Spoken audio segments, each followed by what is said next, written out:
Tired of playing the guessing game when it comes to your client's health?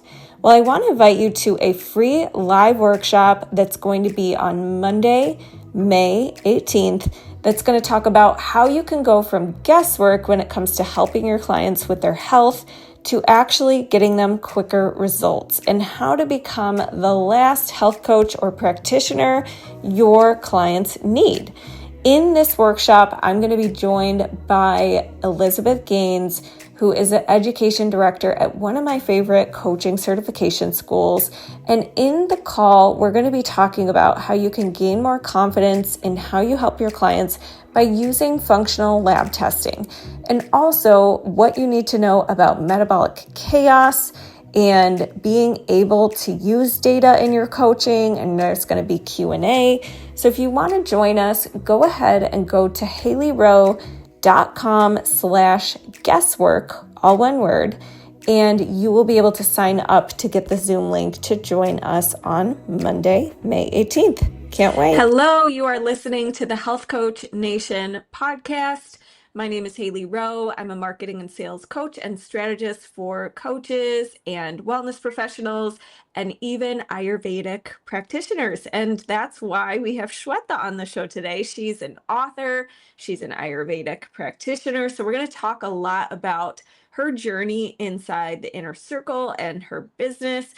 But first, I just want to talk about her bio. So she's an Ayurvedic doctor, trauma-informed yoga teacher, certified grief coach, global speaker. I'm going to sneeze.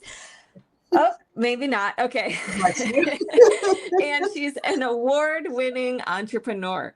She is the founder of Nimi Life, a holistic wellness and leadership company that blends ancient Ayurvedic wisdom with modern science to help high-achieving professionals reduce stress, build resilience, and lead with clarity. She's also a professor, an adjunct professor of integrated marketing communications, and the host of the Grounded Leader podcast. She's an author of 14 books. Oh my gosh, we have to talk about that. And her forthcoming title, Rhythms of Resilience, an Ayurvedic guide to reduce stress and maximize productivity, is releasing in 2027. So we'll definitely need to talk about that too. And her work and insights have been featured across print, podcast, digital media, and she regularly speaks at conferences, universities, community spaces worldwide. So I am so excited to bring you on, and we can talk not only about your journey in the inner circle, but just your journey in creating 14 books and speaking all over the world, because it's so amazing and so many people aspire to be doing what you're doing. So thank you for being here. And Shweta, tell me a little bit about when you first came across, the inner circle and maybe was thinking about getting support. Just tell me, what were some of the things that you were challenged by or dealing with that led you to be like, maybe I need something outside of me to help? Firstly, thank you for having me on your podcast, Hailey. You're one of the coolest people I know. And I mean that. And to anyone who's tuning in, Thank you. I apologize ahead of time. I'm still recovering from a cough. So if I break into a cough, I apologize for that. So Hailey, I heard you on, or maybe I attended one of your webinars with Alternative Balance, which is, for those of you who are not familiar with it, it's an insurance company for wellness practitioners. And when I heard Hailey, and when I sort of met you, I was like, no, I need to speak with you to figure out where I'm headed next. And when we had that excuse me, when we had that conversation, I realized there was so much I didn't know, but I didn't feel intimidated talking to you about it. So first introduction was Alternative Balance. And then when I came to you, I told you, this is what I do. This is where I'm stuck. This is what I want to work with. And you challenged me, but you also supported me. And that is something I've always said about Hailey, that she'll align with how you need to grow, but also tell you, yeah, no, this is not working. So I felt that synergy, and that's what brought me. And I loved the community, how people showed up for each other, or the conversations we had every week. So much of the growth happens from paying attention to what others are asking, what others are facing, because we all start at the same level.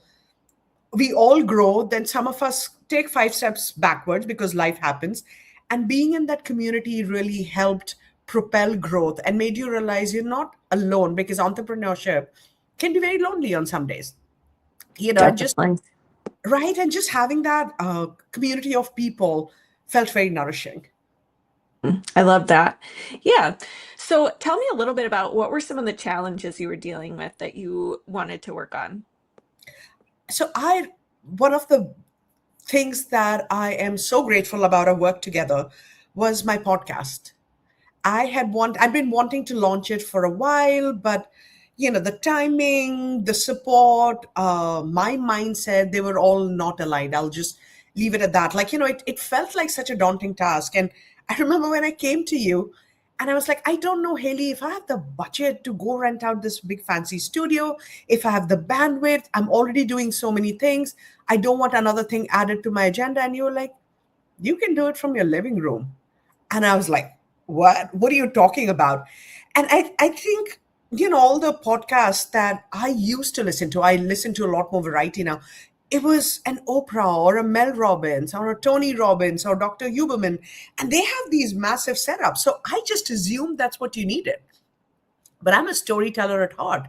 And I needed good intention, obviously good stories, and I wanted to empower and amplify other business owners and women's voices. I didn't need a studio for that. I just needed the right intention and a platform. So for me, that was very instrumental. It was a lifelong dream and it just felt so distant because I was like, I just don't have the bandwidth in a million ways to achieve that. So yeah, the Grounded Leader podcast was one of the super instrumental in my work with you. Yes, yes. And so many people have that conception like, oh, I need, all this fancy tech and all these things. And we were like, let's just get it going. And here's the bare minimums of what you need. And let's work out the title and let's work out, what your first episodes could maybe be. And now look at you and you have you're in, I think you just celebrated like a certain number of episodes or something, right?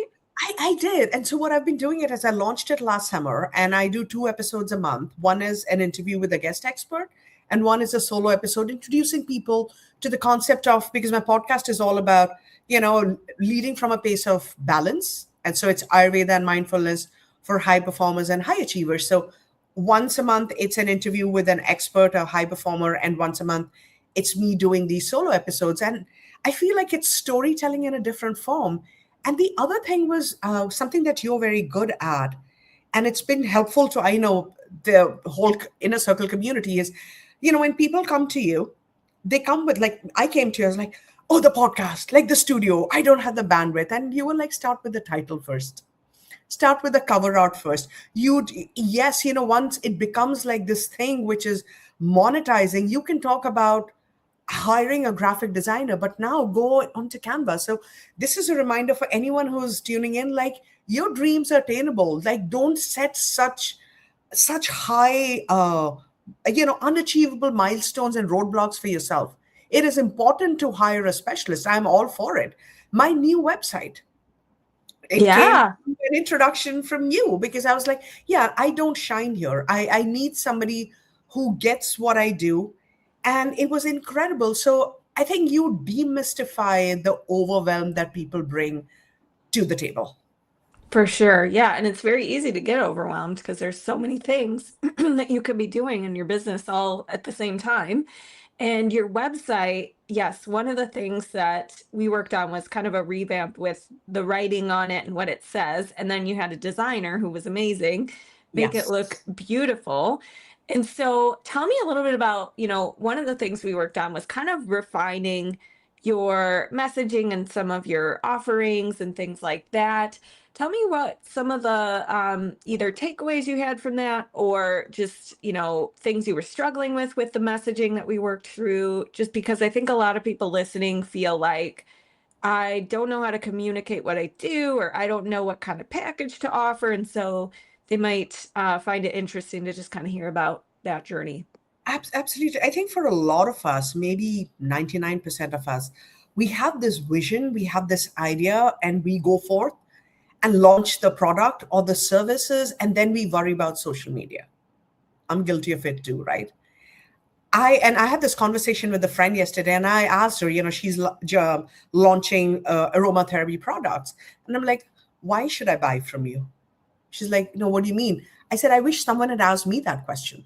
And that was a question that got answered in the inner circle every week when we all met. Like, what is it that you do? What is your unique selling proposition? There's so many Ayurvedic doctors, there's so many Reiki practitioners, there's so many functional medicine practitioners, sorry. And it's okay to not be for everyone. It's important to figure out your niche. So when people come in, they think they need to sell to everyone because we are so jaded by what we see on boosted posts on Instagram or big commercials that we see on television. People started somewhere small. We don't realize that. They get to that place if you show up consistently, right? And it Yeah. starts absolutely small baby steps. So even in terms of messaging, if your messaging is for everyone, and I'm okay to say this doesn't come from a place of arrogance or not being exclusive. My work is not for everyone. For instance, there are people who've come to me and said, "Oh, Dr. Vikram, can you just prescribe an Ayurvedic pill and we'll get going?" And I'm like, so you basically don't want to work on your mindset, your habits. You want to transfer what didn't work with conventional medicine. You want to blame that, fault everyone, and don't want to make any transformations and efforts. And you want somebody else, and you think plant medicine is important. So I don't work with people like that because they're going to hurt themselves. And it makes me feel really helpless if I can't help my clients. So just even having that aha moments, like that, for me, that's a clarity. No, if you are not willing to work on your wellness, I'm not your coach. I'm not for you. And there is nothing wrong with you. There's no judgment. There are people in that space who will work with you. I'm not one of them. So I think getting clarity about who you are, not just what is it that what drives you, what makes you happy, what brings you passion, but at the same time also being real about, hey, we need to sometimes do things. And you were very clear about that, Hailey, where, yeah, bills need to be paid. So, learn to divide your time, but also don't be hard on yourself. You're an entrepreneur. If you want to go get a massage in the middle of the day, it's fine because you'll be staying up late on a Sunday night or a Saturday night where others are out partying because you need to keep your business afloat. So, first thing is like working with your own self and the roadblocks and the obstacles that we bring. Once you get to know your own self and you admit, yeah, this is not for me, I think the messaging clarity also comes from there. And then testing it out. You were always a big proponent of don't just assume, don't create a course. Go out there, get the feelers. Like, do people even want this? Are they interested? Somebody liking your post versus somebody paying for your services or products, two separate things. So I think all of these conversations, and whether you were having them with me or somebody else, they were very helpful because, they work as a mirror. It's not Yeah. pointing fingers. It just works as a mirror. Totally. Yeah. And I want to bring up the fact that you are a professor, you're a speaker, you have a lot going on. You're very involved in your community. And a lot of people, when I talk to them about the inner circle and starting their business and growing their business, they think, well, I have all these other things going on, so I can never, make the time, or it's not the right time, or and they kind of use it as a way to postpone starting to build up their business. And you and I both know it's never going to be perfect. You're never going to have all the time in the world. Sure, there will be seasons where you have more time, but how did you, make either number one, just, make room for it, but number two, not use that as, oh, I have to postpone, because I think a lot of people do that, and then their dreams are on hold, and just like here you are with a podcast now that's like well underway because you just didn't say, oh, I'm going to just wait until the skies are clear and everything's perfect and all the things. I absolutely love that question, and I'll approach it Ayurvedically. And for someone who's not familiar with Ayurveda, get in touch. I'll be happy to share even my blog posts if you're interested. But like from an Ayurvedic perspective, I am high Pitta. Think of as type A, ambitious, driven. So procrastination is not my inherent nature. So I'm fortunate like that. But burnout is, right? Because for people who are very driven, sometimes they don't know when to stop. So for me, I had to know when to block my calendar, even with fun and joy. And that's not a negotiable for me. because I know I will get to the work. That is not an issue. Will I get to the fun becomes an issue when I love the work that I do so much. So I think for anyone who's feeling like they need to postpone things, it's good to check with yourself. Is this fear? Is that excuse that you feel like, is that fear? Because know that everyone has fear. For those of us getting things done, for those of us not getting things done, you can use fear as a motivator. And that's what I did. I used grief as a motivator. I used fear as a motivator. I'm like, and I don't take myself that seriously. I'll try. If the podcast doesn't do well, I'm going to give it my 500%. But if it doesn't do well, at least I tried. And that's that chapter closed, right? If I don't try, then I'm like that brain space, and something that you always talked about, the brain dump. Do it in a journal, on a phone, app, Trello, whatever you have. So that brain dump also really helps, because sometimes we think of, and I'll keep going back to the podcast example because that's what it was. Oh my God, launching a podcast. But when you break it down into five things. What is the theme? What is the title? Who's the graphic designer? What is this about? What do I need to do in the first quarter? When you break it down into five things, then there is no overwhelm. Oh, I did one thing from list one, two things from list two. So I think for a lot of people who get overwhelmed, it's like, honestly check in with yourself. You can lie to the whole world, but not your own self. If it's coming from a place of burnout, then reconfigure your schedule. And if you're in that phase of life when you can't, then tell yourself 3 weeks from now, I'll revisit this idea that I have, because otherwise I don't feel good about not pursuing my dreams.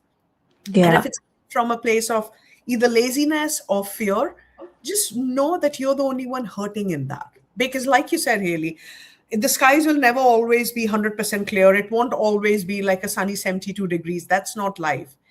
And then you become, and the one last thing I'll say is, I'm a big believer in habits over motivation. If we Mm-hmm. react to motivation, half of what I do or you do would never get done. I don't ask myself unless I'm feeling sick. I'm a human Mm-hmm. being. I have my moods, I'll have my desires. Like, just because I want to be face down in a bowl of pecan pie and ice cream first thing in the morning doesn't mean I'm going to do that. I'm going to work out. So, like, create healthy habits, stack those habits. If you don't like going to social media when you're drinking your tea or coffee, check social media 30 minutes for then. So figure out what works for you, not what works for others. But then put the Totally. effort in. Yeah. Oh, I love that. I love that. And I love that you brought Ayurveda into that, because I'm a big believer too that we all have these natural rhythms and ways we work best. And you have to, be willing to step into the fear of, I'm going to commit to this. I might mess up. But all of that's required to figure out what does work for you and what your rhythm is and how you want to do this. So I think the other good point that you brought up is either decide to do it or don't, but put a date on your calendar where you're going to revisit it, instead of staying in what we call like maybe land, which is like, that's the most exhausting place to be, I think, because you're like not deciding, you're kind of in analysis paralysis. And I think it's really important, if you have a dream or goal, kind of what you said, it's like, I would rather say, oh, well, I tried it, maybe it didn't work, but honestly, anything will work if you keep working at it, right? And refining along the way.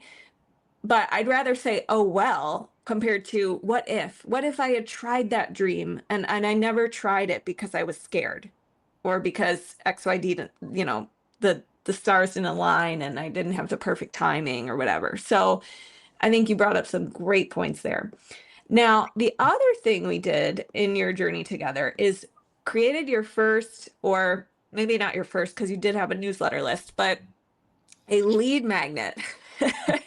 And this freebie is something that you've been promoting and talking about and posting about.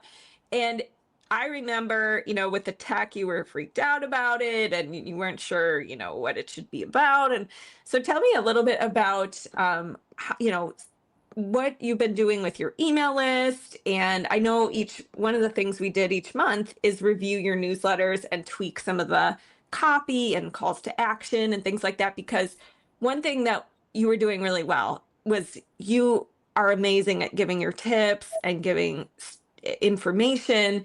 But I was like, Shweta, what do you share what you do? Transition to inviting to a call or so. So tell me a little bit about that journey and what you're doing now with your freebie. Oh, absolutely. Like I had heard of the word Hailey, freebie and lead magnet, and I intellectually, cerebrally understood it, but I didn't know what to do with it. So the first time I saw that, oh, I freaked out. I worked out extra. I probably ate extra ice cream, all of that, or something sugary. But I knew I needed to, like, the whole point of trying to level up and working with someone who can offer you that, I'm doing a disservice to you and myself.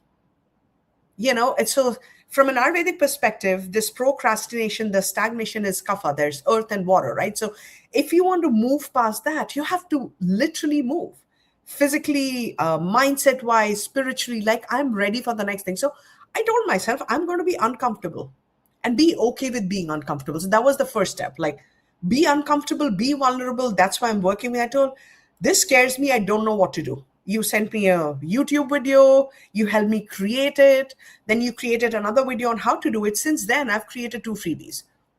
Separate story, but all Love thanks it. to, thank you. But you know what that also did for me was, Haley, because I am not naturally, I'm a good storyteller. I'm very good at marketing and PR, but I wouldn't say I'm the one who goes to a place and sells something. My stories sell, so I find clients. It's not like I sell to a client right away, right? My pathway is different. But this gave me an in way which aligned with who I am while being of service to future prospective clients or anyone who can find help. So this freebie is about better sleep and how to navigate insomnia using Ayurvedic tips. And there's simple 5 tips. Because again, when people think insomnia, they're like, now I'll have to take a sleeping pill. For some people, that's an easy way out. A lot of people I work with, they were like, yeah, no, we've tried that. I don't want to do that. So even when I'm on podcasts, if I'm doing an IG live, I promote this freebie because it literally is a free guide. It's on my website. People can sign up for it. And at the end, there is the opportunity for them to come work with me. Even if they don't do that, they have access to the freebie and I have the email address. Sure, if they want to unsubscribe at some point, and this was also a conversation we had, it's fine. I'd rather have people who want to work with me than have a large list or large following that doesn't engage. So I think that freebie was very liberating, and it all was also very empowering, because I thought it was so difficult I couldn't do it. And it's kind of silly to think that I have 3 masters and a doctorate, and I was saying, like, this is outside my lane. So sometimes you have to remind yourself you are wrongly over labeling. Oh, I can do academia and I can't do freebie. Like, it makes no sense. Somewhere along the lines, we've all heard stories about ourselves, about our versions, and it's time to just disconnect from those stories. Somewhere I told myself I wasn't capable of it. And in working with you, I realized no, and I've gone ahead and launched 2 freebies. Now, when I talk to friends, and I'm like, that's one of the things I learned from Hailey, launch your, I call you Hailey, freebie and Hailey together. Like, Love it. launch a freebie, because people need to get to know you and your work first before they'll sign up to work with you. Yes, definitely. Yeah. One of the things we talk about in the inner circle is there's that pre-step where they need to get a quick win from you. They need to see what you're all about.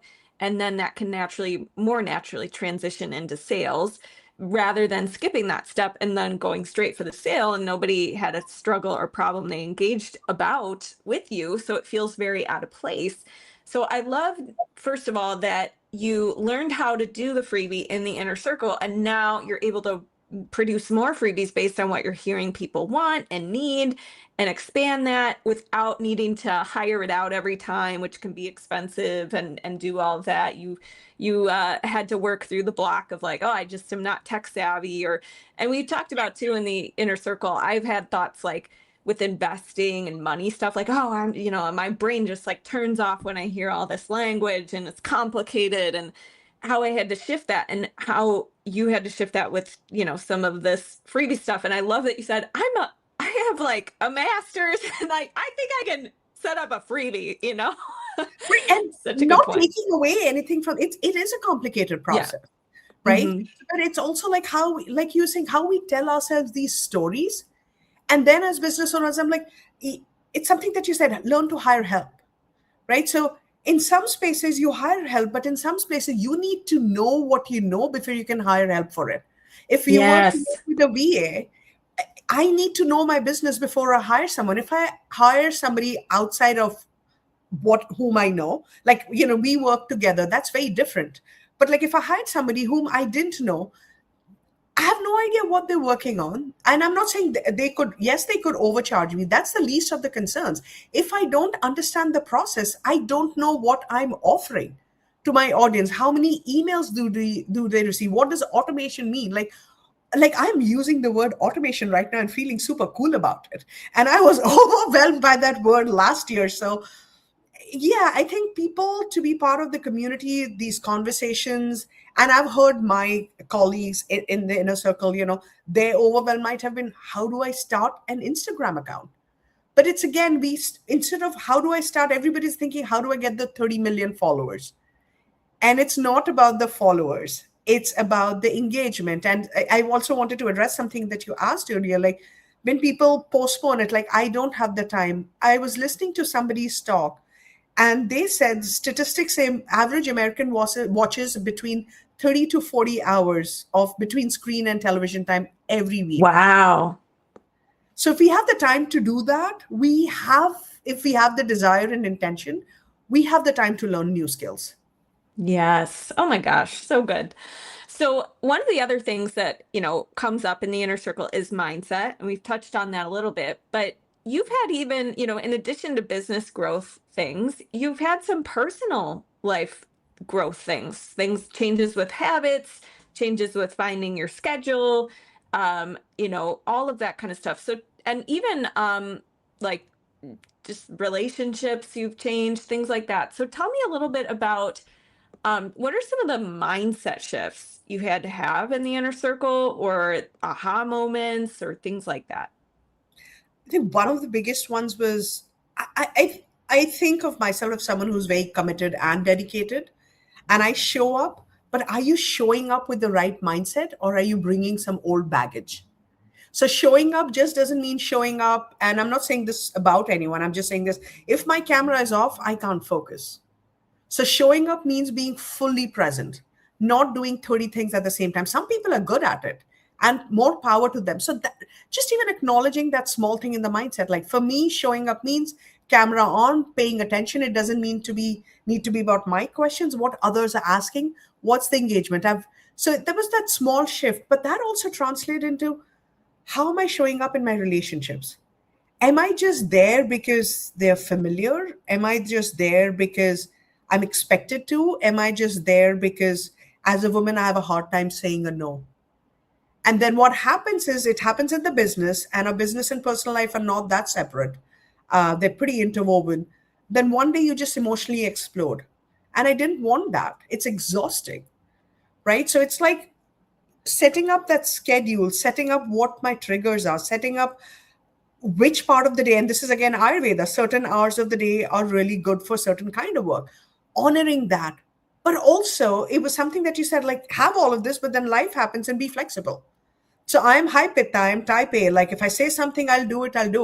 But you know what? If I fell sick, I can't do anything about it. So just move that activity from the calendar to another day. So be rigid about what you need to do, but also be flexible. So it feels like I am contradicting myself, but I'm actually not. I'm giving myself a parameter, a boundary around myself and with others. So I think when you start to implement that with your own self, you start to do that in your personal life as well as your business life. So asking myself those big questions, how does this lend any value to me now? Speaking of business, right? I live in New York City. There are 50 million events happening. I want to support my friends. Support doesn't mean showing up physically to everything. Support could be sharing something on social media. It could be buying something from them. Like my energy also matters. I also have a family and a personal life. So those boundaries came from shifting the mindset. Like this place of always wanting to be there is also hypervigilance and unhealed trauma. And I think a lot of us have that. We just don't realize because we have limited understanding of what trauma means. So Yes. that was that was pretty monumental. And I think it just builds on that, right, Haley? It's like, yeah. And I think one thing I remember, and I'll be vulnerable here, I came to like Instagram engagement used to bother me, not LinkedIn, not Facebook, because it felt like a personal platform when I started, but then it became a professional platform. And I am not the type of person, I am very private. So what happens, unless I want you to see, nobody sees it. So I couldn't be that person who was making reels about everything that I was doing. And I had that conversation with you, and you were like, no, then you don't have to. I was like, I know behind the scenes matters a lot, but maybe I don't want to. I also work in the trauma world. I don't think I want everyone to know where I'm at 9 a.m. on a Tuesday morning. Like maybe I don't. I can post about that later. So that mindset shift, you have to do what aligns with your authentic self, not what others are doing. Yes. Yeah. And there's no one direct path for everyone. It's not a Right. one size fits all. And that's why in the inner circle, some of you guys are doing a lot of LinkedIn marketing. Some of you guys are doing a lot of local marketing. And there's paths for each of those and resources to support each of those. And it's about figuring out where are your ideal clients, what's your strengths, what do you want to stick with, things like that. And the other thing, you did do a really nice job on updating your social media presence and starting to share more personal posts and stories and things like that. Creating, objection busting posts in addition to just tips posts. That's something we talked about, is kind of Right. having a well-rounded content strategy. Um, and I think the thing with social media is you've gotten more consistent with it. So any tips for people who are listening who are like, I don't know, how are you being consistent with this when you do all these other things? Any tips to be more consistent? Yeah, it's going back to what you said, having something scheduled. And it doesn't have to be that definitive that it's in your calendar. But if you tell yourself at the beginning, I'll do what, and I say this to my friends who are struggling with, posting as well, and they ask the same thing. I'm like, give yourself one post a week. I'm going to post that. If you don't want to look at content pillars, don't look at it. But like, and the goal should be, if I can impact one person, that is enough. And for me, that's that big mindset shift. Like, it's not about the 1,000 people liking it. It's about that one person saying, hey, that really helped me, or I needed to see that today. So that helps. And so to your point, like I will share my personal stories, the grief part, because I'm a grief coach. And it is the story which is very public. So also being discerning, but the stuff that is private is mine, remains mine. So you don't have to bare your soul. You don't have to wear your heart on your sleeves. Like, but also experiment with it. You'll do something, it might feel icky, take it down. And you do something and you're like, I never thought this would feel good.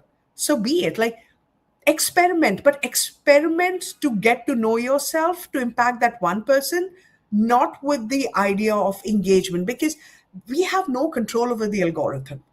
And also, another thing I wanted to add was it's very important to be confident in your steps and insecurities and fears as well, because that makes you not antagonistic towards somebody who's not on the same path.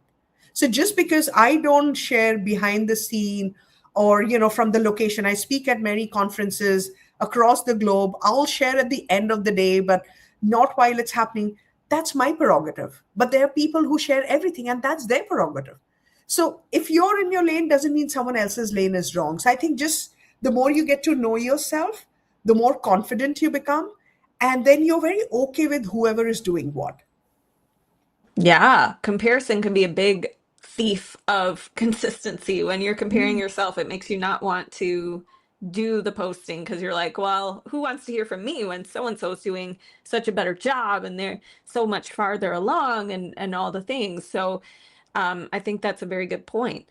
And, the other thing, so in addition to you starting a podcast and speaking and doing more collaborations and getting more visible out there in both your community and online, you were also able to, book more discovery calls and re-sign some past clients and things like that. And I think discovery calls, I think a lot of people think I'm when I talk to someone, I'm good at converting them. Like I just need the calls, right?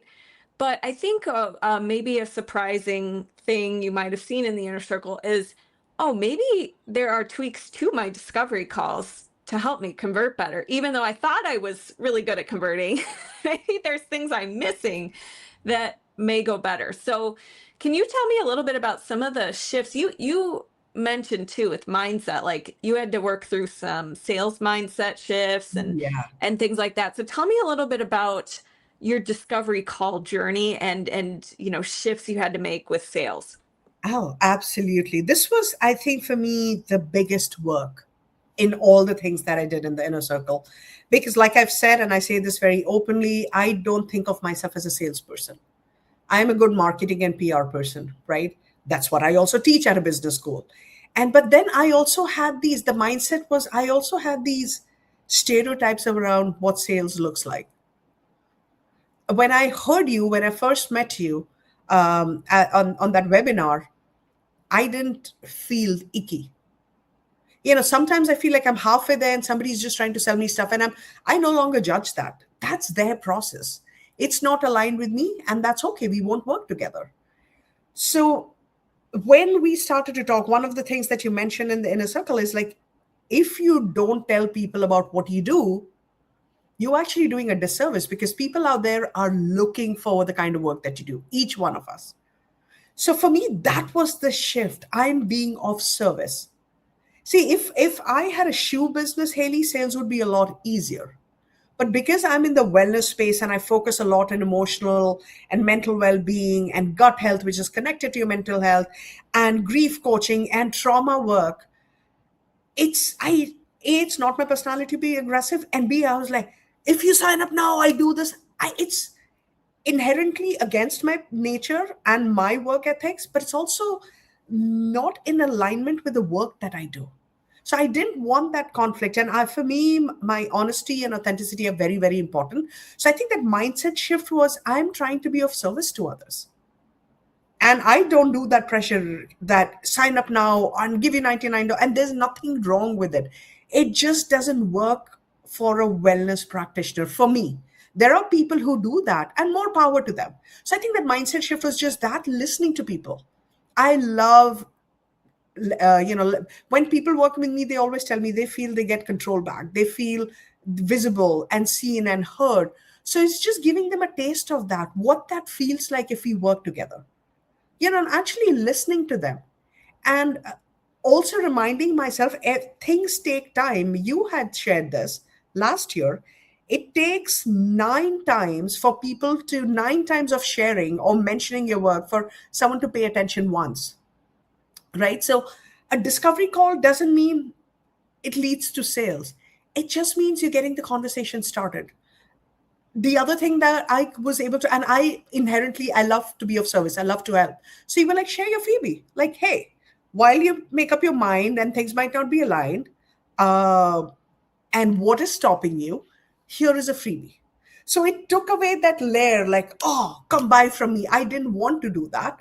So I wasn't at war with myself. And at the same time, I'm giving them something. So it felt okay to send them a newsletter. So sales is not always you buy my package. It's I've had people who've come back to me 2 years later. I'm ready now. Even with speaking, they've heard me, spoken with me. Someone has mentioned a year later, they're like, would you like to do the keynote?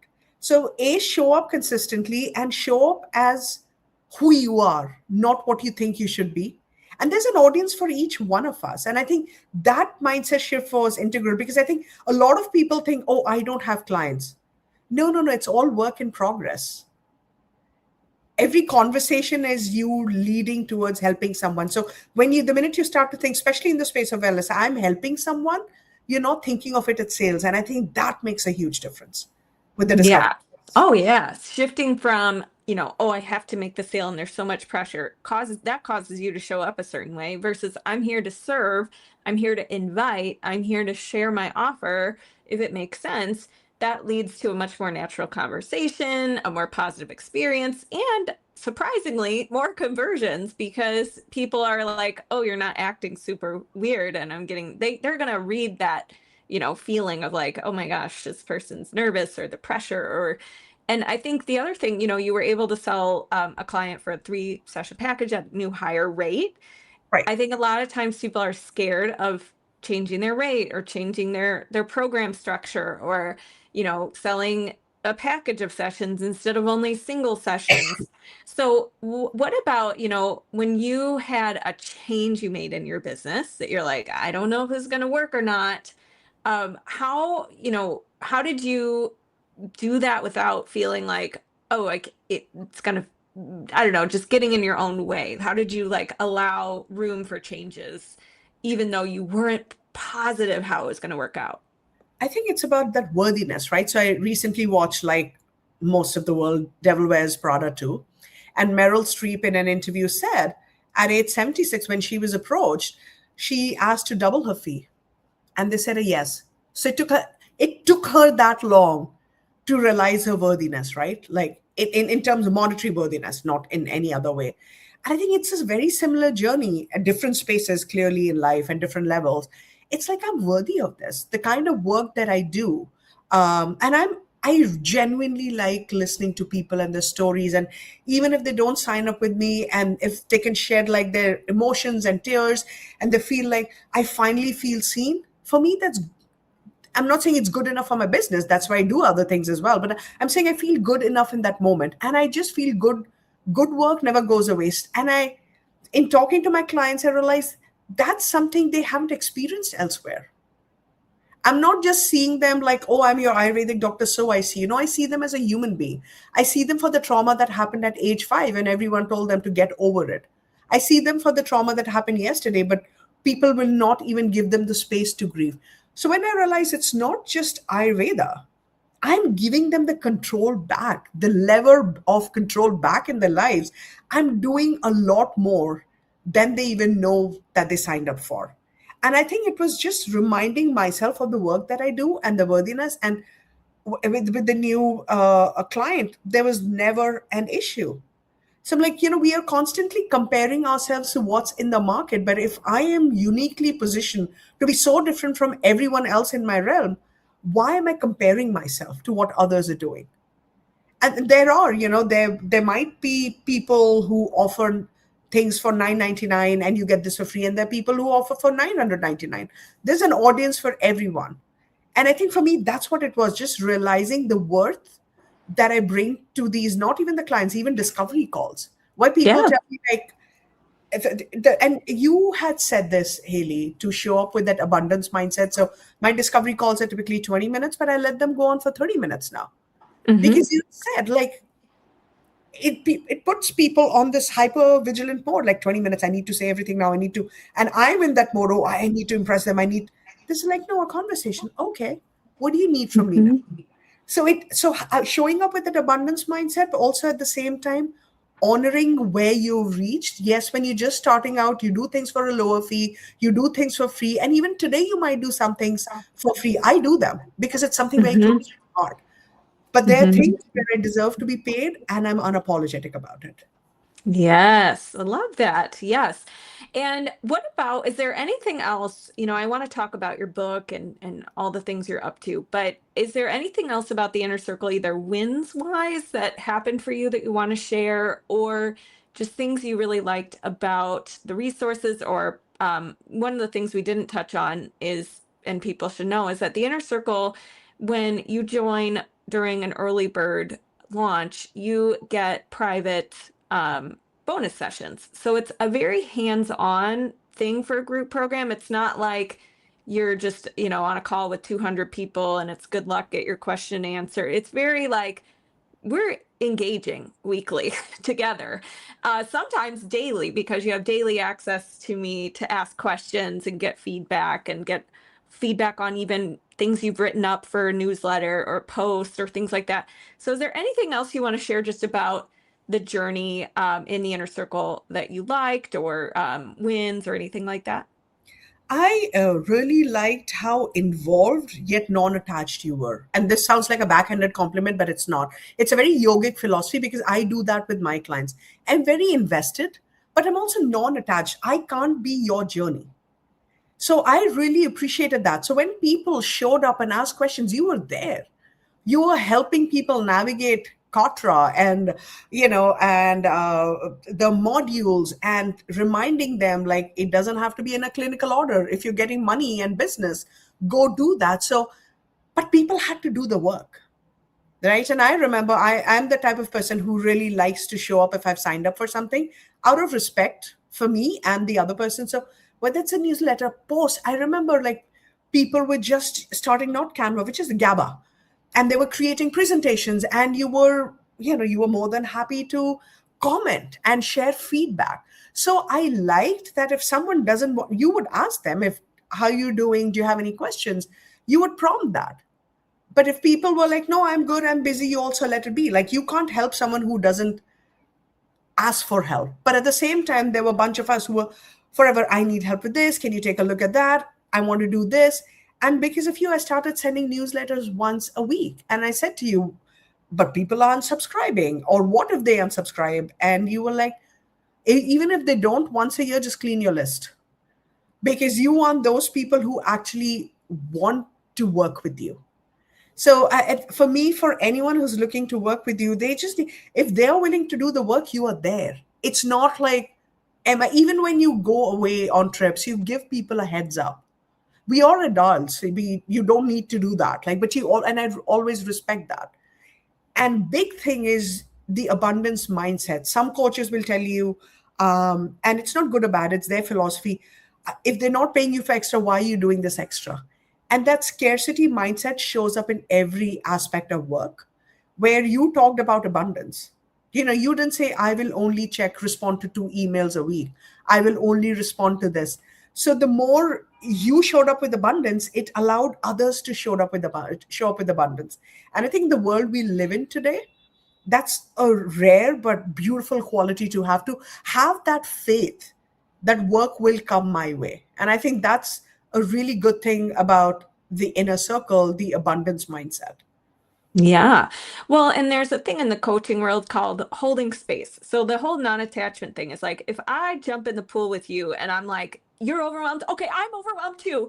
Okay, let's be overwhelmed together. Like, that's not what a coach is supposed to do, versus Absolutely holding you accountable to what you want and the bigger vision for yourself. And your coach sees that for you and isn't going to, jump in the pool with you and stew. A friend may do that when you're venting and stew with you and vent and get in the pool with you, it's called.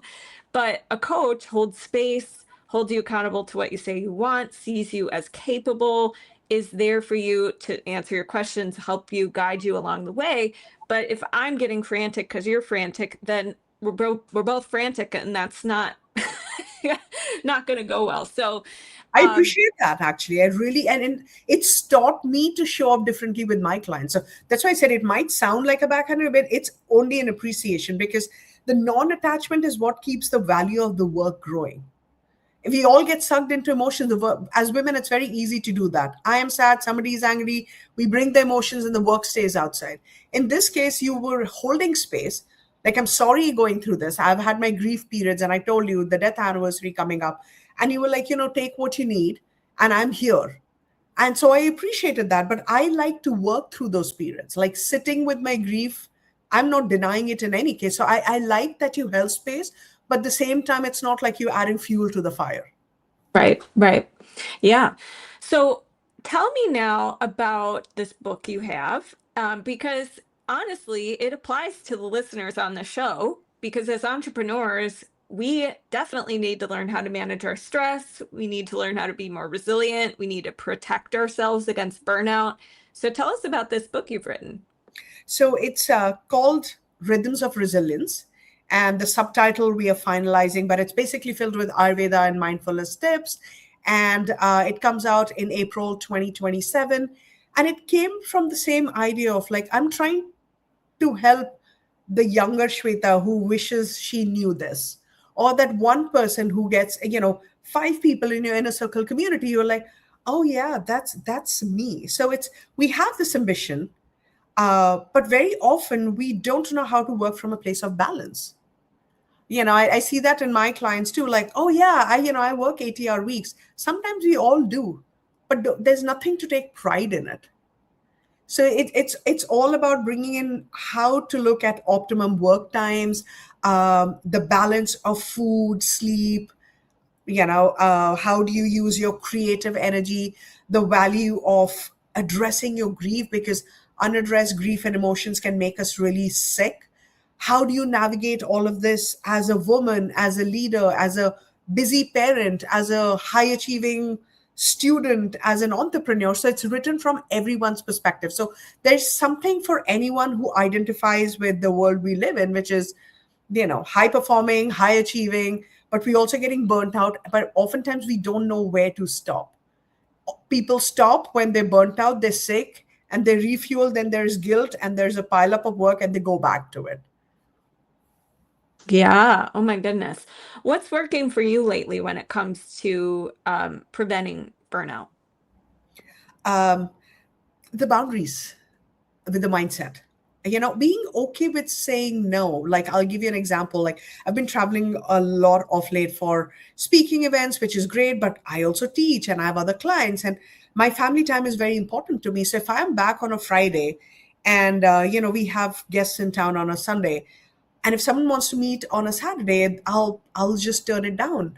And I won't even lie. I'll tell them, yeah, I'm back from. So like, oh, maybe you can meet for a drink or a tea. Or I'm like, hey, I don't drink, not any longer. And even tea or coffee, I need that one day at home with my family. Sometimes to stare into space, sometimes to cook something, go out, grab a meal, or watch a movie. So for me, that's key. To reintegrate myself in my personal life is very anchoring, and I recognize that I can't come from talking to 5,000 people and then see more people and start a work week. And in the past years I would do that, because out of obligation, out of my limited understanding of no is a bad thing, or am I disappointing people? Like, it has to start with me.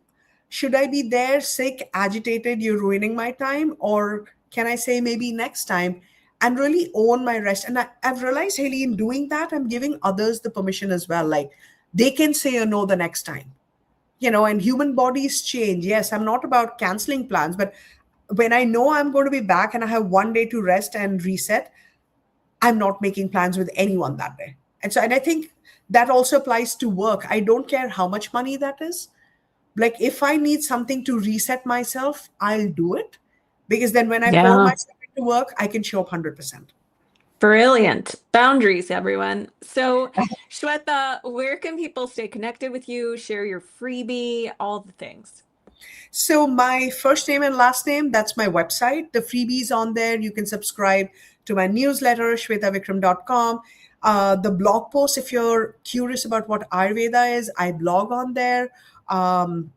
Then, yeah, any of the interviews that you'd like to watch, or if you want to listen to my podcast, The Grounded Leader, it is all on my website. So my social media handles, again, it's Shweta Vikram. I keep it simple. So I look forward to staying connected with anyone who's curious about how to lead a life of success without losing balance. Yes, so important. So thank you so much for being here. And for anybody who's curious about the Inner Circle, which is my 6-month hands-on coaching program to help you with visibility, with booking clients, with refining your offers and your sales process, things like that, you can go to haileyrowe.com, book a free consult. If you want more information, it's at haileyrowe.com/inner circle. And I appreciate you for being here. Thank you so much. Thank you for having me.